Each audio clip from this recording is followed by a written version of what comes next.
जो बनवा छुई के डाउट कारीना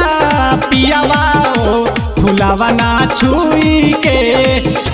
फुलावा ना छुई के जो बनवा छुई के मटिया चला सीतामढ़ी मटिया चला सीतामढ़ी फुलावा ना छुई के वाला खेला नहीं खेलनी नहीं हार में कबहू न माजा लेहनी उखिया रहार में उखिया रहार में वाला खेला नहीं खेलनी नहीं हार में कबहू न माजा लेहनी उखिया रहार में तरीका से लेला परीक्षा साफो बनी हमर रुई से तसाक कारीना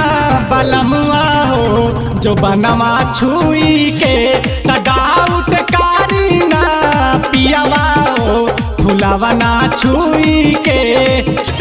फुलावा ना छुई के जो बनवा छुई के मटिया चला सीतामढ़ी मटिया चला सीतामढ़ी लड़की संस्कारी हाई सच बानी बोला मम्मी और पापा के बैल नहीं की जादू बैल नहीं की जादू लड़की संस्कारी हाई सच बानी बोला मम्मी और पापा के